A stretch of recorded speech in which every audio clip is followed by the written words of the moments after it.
You're listening to The Trial Lawyer's Handbook, a courtroom preparation podcast series brought to you by Holland & Knight. This series is hosted by litigation attorney Dan Small and is based on a long-standing article series he co-authored with United States District Court Judge Dennis Saylor for Massachusetts Lawyers Weekly. Listeners of this series will gain a fresh perspective on how attorneys can address various trial preparation issues and set themselves up for success in and out of the courtroom. When judges and lawyers in those jurisdictions that allow it talk to jurors after a trial, it can be a fascinating, surprising, and enlightening experience. Many jurors, with a little encouragement, will offer their views about the case, what worked, what didn't, and how it might have been done differently. Many lawyers might be surprised by the relative consistency of their answers. Every trial, of course, has its own twists and turns, and every jury is different. Still, jurors as a whole tend to complain about the same broad issues over and over. Here are the 5 most common types of complaints, and the 5 most common faults of trial lawyers. Number 1, lawyers are disorganized. Too often, lawyers make rambling arguments that sound like they were made up on the spot. They fumble with their questions. They can't locate exhibits. They can't locate deposition pages. With each sign of disorganization, the message the attorney sends is, "I don't care enough to be prepared." And to a jury, that means, "I don't care enough about you." Careful organization and preparation doesn't just improve the technical presentation of your case. It also improves your relationship with the people you are trying to persuade. Number 2, lawyers waste time.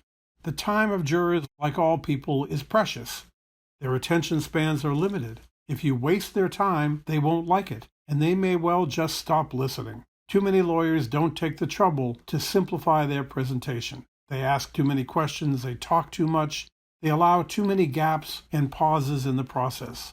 Sometimes this is the result of over-preparation, getting so wrapped up in a case that every little detail seems important.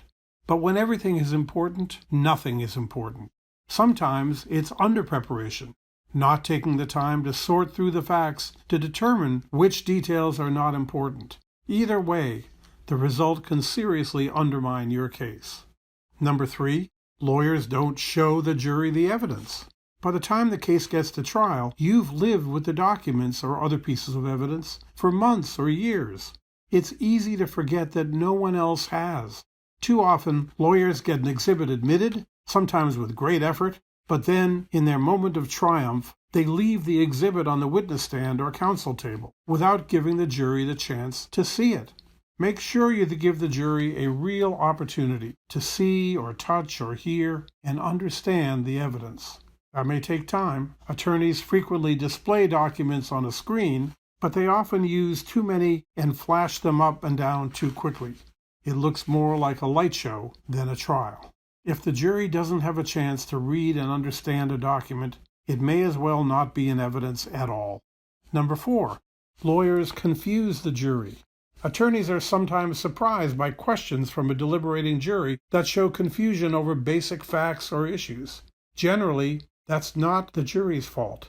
It's the lawyer's fault. It's your job to make sure that your presentation is clear and simple. Lawyers often bury the jury in unnecessary detail. They go for quantity, not quality. It doesn't work. In fact, the trial lawyer's challenge is just the opposite, to reduce the clutter and the noise and to find the best ways to make the presentation of the evidence as clear and simple as possible. Number 5, lawyers don't explain the evidence. It's not enough to just get the evidence admitted. You have to show what it is, what it means, how it fits into the story. Some lawyers seem pleased with themselves, or maybe just relieved, to get everything admitted and don't use charts or other visual aids to help explain it. The pieces of the puzzle have to be put together or they won't have any impact. Prosecuting a money laundering trial some years ago, I made a simple blow-up chart tracking the pot of money being broken up into multiple checks, then recombined into a single account. It made the structuring effort dramatically clear. More than that, though, the visual web of money being broken up and recombined became the visual manifestation of the web of deceit theme of the whole case. Of course, the details are usually important too. It's not enough to get the broader issues right. A lawyer can easily lose a case for a technical reason that has nothing to do with juror impatience or confusion. But trial lawyers need to keep in mind what they're trying to accomplish and who they're trying to persuade. Lift your eyes up from the piles of paper stacked on your table and consider your audience carefully. Respect their time, recognize their needs, help them understand the case, and try to make yourself an object of their respect. Most importantly, keep your case as clear, simple, and organized as you possibly can. Thank you for listening to the Trial Lawyer's Handbook, a courtroom preparation podcast series brought to you by Holland & Knight. For more information on courtroom preparation, please email dan.small@hklaw.com or visit hklaw.com/Daniel-Small.